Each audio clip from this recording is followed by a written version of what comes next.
할렐루야. 오늘 또 수요 기도의 밤이 돼서 참 시간이 조개같이 지나갑니다. 왜 이렇게 바쁜지 모르겠어요. 오늘도 잘못하면 하나님 앞에 생망을 받을 짓을 할 뻔했습니다. 하나님 몸정교회 뭐 좀 태극기 좀 바로 하라 이렇게 하려고 하다 보니까 허겁지겁하게 일하다가 왔습니다. 느헤미야 강해설교로 4장 11절 말씀부터 드리겠습니다. 우리의 대적은 이르기를 저희가 알지 못하고 보지 못하는 사이에 우리가 저희 중에 달려 들어가서 살육하여 역사를 그치게 하리라 하고, 이스라엘 백성들은 시험에 들어서 건축이 안 될 것이라고 낭망하고 있었어요. 원수는 그런 말을 하는 사람이 나오면 힘이 나요.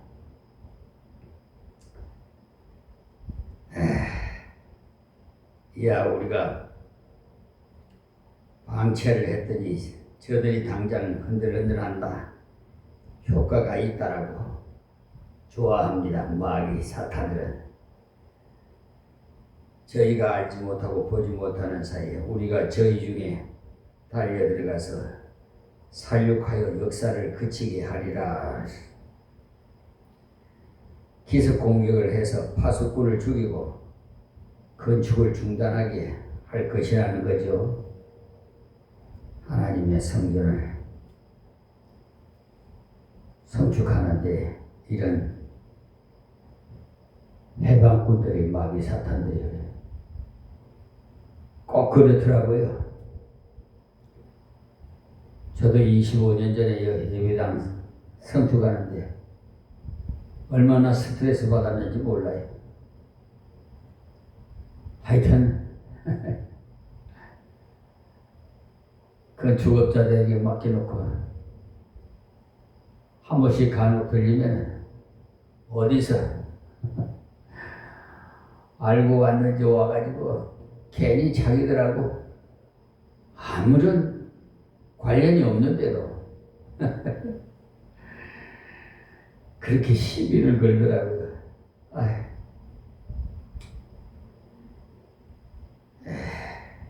우선 이 12절의 말씀은 무슨 말씀이냐 하면, 대적들이 와서 방해를 하니까 느헤미야에게 연락을 해서 느헤미야에 와서 좀 보십시오. 우리는 곧 죽을 것 같습니다. 빨리 내려와서 돌아봐 주시오라는 말을 10번이나 하더라는 말이에요. 느헤미야가 만약에 보통 지도자였더라면 그렇게 어렵냐? 내가 한번 시차를 가봐야 되겠다 라고 했을 거예요. 그런데 느헤미야는 끄떡도 하지 않았어요. 거기에 그런 일이 일어났으면 거기서 처리를 할 것이지 무엇 때문에 나를 부르려 왔느냐라고 합니다. 나중에 보면 그들이 다 속아서 그렇게 했다는 것을 알 수 있어요. 지난번에 제가 말씀을 드렸지만 지도자는 토끼가 되면 안 돼요. 사자가 돼야 돼요. 지도자가 무슨 말을 듣는 즉시 깜짝 놀라서 벌쩍 뛰면 마귀가 굉장히 좋아해요. 흔히 큰일이 났다고 해도 자초지종을 말해보라고 하면 다 듣고 나면 별일이 아니라는 것을 알게 돼요. 원래 그 사람은 그런 소리를 잘하는 사람이에요. 그래서 다 듣고 난 뒤에 제가 대강 알고 있습니다 라고 하면 벌써 알고 있었습니까? 라고 하고 맙니다. 이때도 느헤미야의 마음을 약하게 만들려고 백성들이 불평을 하고 대적들을 살육을 하겠다느니 역사를 그치게 하겠다느니 하는 공갈을 치고 거기에다가 그 공갈에 넘어간 사람들을 10번이나 와서 보고를 했어요. 우리도 흔히 10번 찍어서 안 넘어가는 나무가 없다고 하는데 주님께 붙어 있으면 10번 아니라 100번씩 찍어도 안 넘어가요. 그러냐 하나님 말씀을 붙잡고 하나님의 은혜를 붙잡으시기 바랍니다. 그러면 아무리 세상이 가락해도 넘어지지 않습니다. 여기에 광화경찰서를 좀 감찰을 좀 시켜야 되겠어요. 제가 이게 관리서라서 그냥 좋게 넘어가려고 했는데 해도 너무해요. 내가 여태까지 살면서 이들의 속성을 내가 알아요.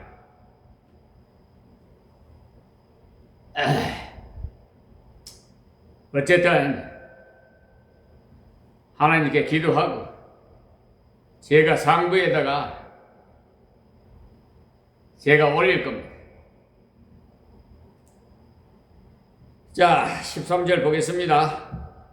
내가 성뒤 낮고 넓은 곳의 백성으로 그 종족을 따라 칼과 창과 활을 가지고 서게 하고 했어. 이 느헤미야는 그 사람들이 오라는 곳으로 간 것이 아니라 필요한 곳으로 갔어요. 성을 쌓는 중에 낮은 부분이 있었는데 낮은 부분으로 적들이 제일 쳐들어오기 쉬워요. 그리고 지역이 넓어서 방비하기 힘든 곳으로 적들이 쳐들어오기 쉽습니다. 그래서 느헤미야가 그곳에 경비를 강화시켰어요. 정말 합당했습니다. 사람들의 말을 듣고 그들의 말에 따라서 춤을 춘 것이 아니라 하나님의 뜻 안에서 행동을 했어요. 이것이 바로 건전한 상식입니다. 건전한 상식은요, 하나님의 뜻이에요. 가을이 지나면 겨울이 온다는 것은 건전한 상식. 그렇기 때문에 그곳에 따라야 돼요. 그런데 가을이 지나도 겨울이 안 오고 봄이 오리라고 하면서 씨를 뿌리면 다 망하게 됩니다. 14절 말씀이 내가 돌아본 후에 일어나서 귀인들과 민장과 남은 백성에게 고하기를 너희는 저희를 두려워 말고 지극히 크시고 두려우신 주를 기억하고 너희 형제와 자녀와 아내와 집을 위하여 싸우라 하였었느니라. 그러니까 백성들에게 일일이 대답하지 않고 대표들을 불러서 지도자가 백성들에게 일일이 대답을 하려다가는 아무것도 못해요. 그래서 너희는 저희를 두려워 말고 지극히 크시고 두려우신 주를 기억하라. 그래 대적들이 말을 듣고 두려워하지 말고 하나님 말을 들으라는 거죠. 하나님께서 성을 쌓으라고 했는데 왜 못 쌓느냐는 말이에요. 하나님을 두려워하라는 말이에요.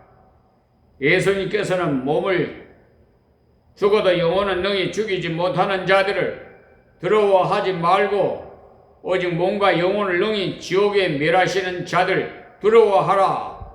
마태복음 10장 28절 말씀이 얼마나 맞는 말씀이 너희 형제와 자녀와 아내와 집을 위하여 싸우라 하였느니라. 너희들이 지금 지키고 싸우는 이유가 무엇 때문이냐? 너희 형제들과 자녀와 아내와 집을 위해서 싸우는 것이 아니냐? 지도자인 나를 위해서 싸우는 것이냐? 이렇게 말입니다. 정말 합당한 교훈을 해 주었어요. 첫째는 하나님을 위하여, 그 다음에는 너희를 위하여 라고 했어요. 우리도 마찬가지예요. 하나님의 영광을 위해서, 그리고 우리 자신의 은혜를 받기 위해서 우리가 역사를 하는 거예요. 우리는 하나님께 영광을 돌려야 돼. 그리고 우리 자신도 복을 받아야 되고. 자, 15절 말씀이 우리의 대적이 자기의 뜻을 우리가 알았다 함을 들으니라. 하나님이 저희의 꾀를 피하셨으므로 우리가 다 성에 들어와서 각각 역사하였는데 했어요. 대적들의 느헤미야의 강력한 지도력과 믿음이 확실한 것에 대해서 들으니까 더 역사를 했지만은 그들로서 감당을 못한 것입니다. 자, 16절 말씀이 그때부터 내 종자의 절반을 역사하고 절반은 갑옷을 입고 창과 방패와 활을 가지고 민장은 유다 온 족속의 뒤에 있었으라 쓰며 그랬어요. 조직을 준비했다는 말인데 종자들이라는 건 자기 옆에 있던 직속 부하들을 말합니다.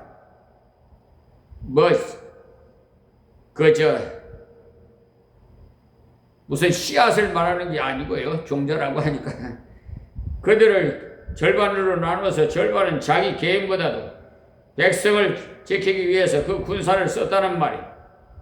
참모들을 그리고 민장들은 유다 족속 뒤에서 조정을 했어요. 그래요. 장들은 늘 뒤에서 조정을 해야 합니다. 장은 앞에 나가서 싸우는 일을 하지 않습니다. 한 나라의 대통령이 늘 앞에 나서 싸우면 나라가 되겠습니까? 대통령은 뒤에 앉아서 장관들을 시켜서 일을 해야 일이 됩니다. 다음 17절 말씀에 성을 건축하는 자와 담보하는 자는 다 각각 한 손으로 일을 하며 한 손에는 병기를 잡았는데 한 손에 칼, 한 손에 삽을 잡았다는 거예요. 그러나 실제로는 모두가 이렇게 한 것은 아닙니다. 성을 건축하는 자들은 다음 절에 보면 칼을 차고 일을 했어요. 그런데 담보하는 자라는 건 자재를 운반하는 자들인데 그들은 병기를 들고 한 손으로 물건을 끌어왔어요. 성을 쌓는 사람은 삽을 잡고 일을 하다가 전쟁이 일어나면 칼을 들고 전쟁을 했다는 그것을 그렇게 표현을 한 것입니다. 한 손에 삽을 잡고 또 한 손에는 칼을 잡고 어떻게 일을 하겠어요? 그러므로 일과 병기를 함께 잡고 우리는 주님의 일을 열심히 하고 마귀의 권세를 깨트리는 일도 함께 해야 됩니다. 사탄의 권세를 부수고 건설을 해야 돼요. 강화경찰서, 특히 경감이라는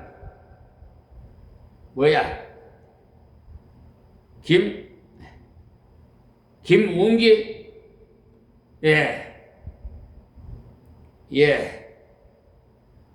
끝까지 한번 봅시다. 어디까지 가는가?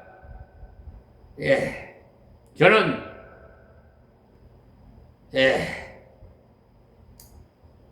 절대로 한번 마음 먹으면 끝까지 갑니다. 일과 병기를 함께 잡고 가듯이 사탄의 죄수를 부수고 여호와의 이시의 깃발이 벌어질 때까지 한번 가봅시다. 자, 18절에 건축하는 자는 각각 칼을 차고 건축하면 나팔 부는 자는 내 곁에 섰느니라. 이 말씀은 무슨 말씀이냐면 자기는 전체를 인도하는 사람이니까 나팔 부는 자가 곁에 서 있고 칼을 잡는 사람은 건축하는 곳을 지키고 일을 하는 사람은 일을 했다는 것 말씀입니다. 자, 19절에요. 내가 귀인들과 민장들과 남은 백성에게 이르기를 이 역시 크고 넓음으로 우리가 성에서 나누어 상거가 먼저 했어요. 그러니까 성을 빙 둘러가면서 쌓아 나가기 때문에 여기서 말을 하면 저쪽에서 일을 하는 사람에게는 들리지 않는다는 말이, 그래서 필요할 때는 나팔을 불어요. 서로 신호를 주고받기 위함. 그래서 적을 효과적으로 물리치고 일하게 합니다. 우리들도 어려움을 당할 자들은 서로 알아서 함께 기도하고 도와야 합니다. 자, 20절에요. 너희가 물론 어디서든지 나팔 소리를 듣거든 그리로 모여서 우리에게로 나오라. 우리 하나님 우리를 위하여 싸우시리라 하였느니라. 아멘. 이 말씀은 일을 하다가 나팔 소리가 들리면 나팔 소리 나는 것으로 올지 모르기 때문에 곳곳에 나팔수를 두어서 연락을 취하게 했시. 우리는 언제나 서로 어려울 때 도와야 함께 승리할 수가 있시. 한 곳이 무너지면 전체가 무너지. 여기서도 승리는 하나님이 주시는 것을 강조합니다. 싸우는 우리가 하나님의 승리를 주실 것을 믿음으로 해야 된다 이 말씀이. 전쟁은 여호와께 속했다는 다윗의 고백을 기억하십시오. 믿음으로 전쟁을 하나 우리가 해야 할 것은 감당하면서 하나님을 바라봐야 되지. 가만히 앉아서 그렇게 하면 안 돼요. 실천하면서. 그래서 저 김원기 경감하고 또 그 수사관하고 여수사관하고 또 그 전에 또 경감하고 내가 이제 고소장을 써서 한번 제출할 거예요.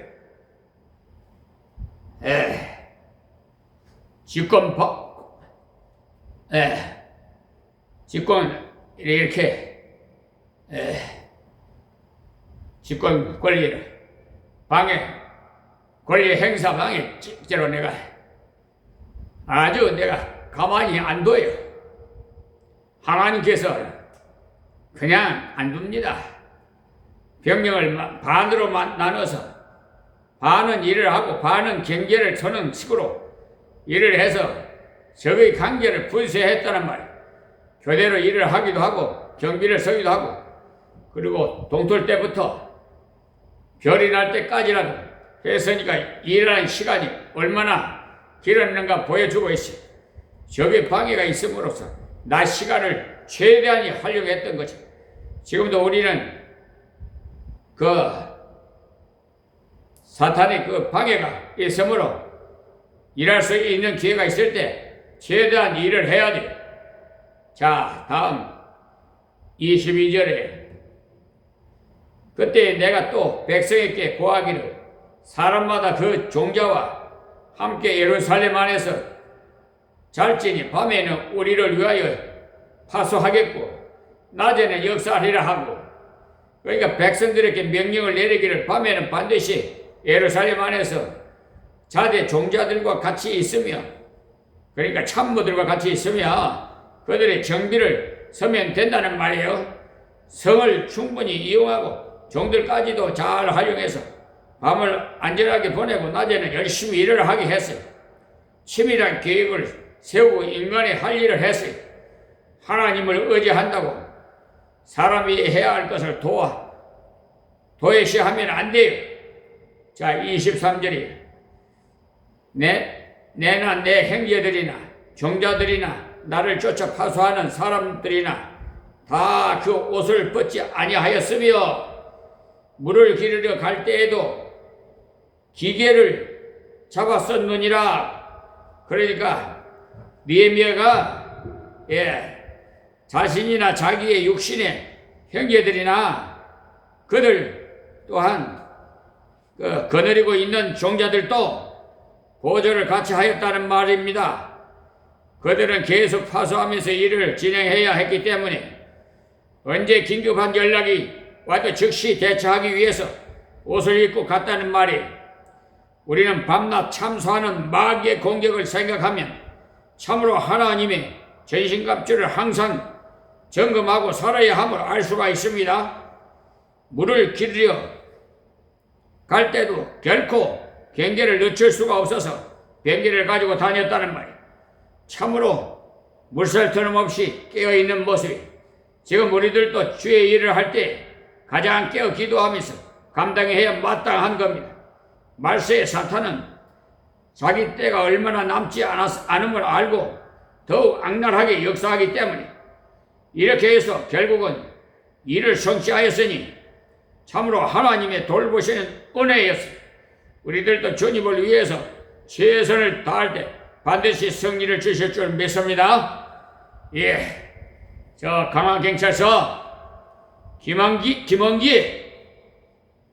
예, 분명히 내가 대부분 판례를 거기다가 올렸어요. 예?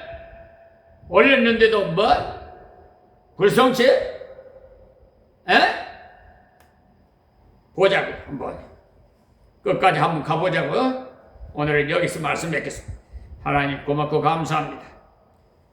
오늘도 주신 말씀 증거해 사오니 아버지여 들을 만한 자는 들어서 복되게 하옵시고 저 악한 마귀사들을 사탄들을 다 멸하여 주시옵시고 하나님 승리할 수 있도록 함께 동행하여 주옵소서.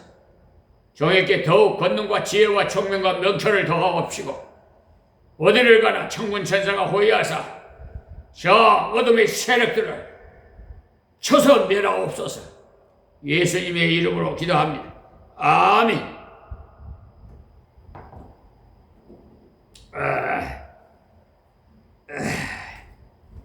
아.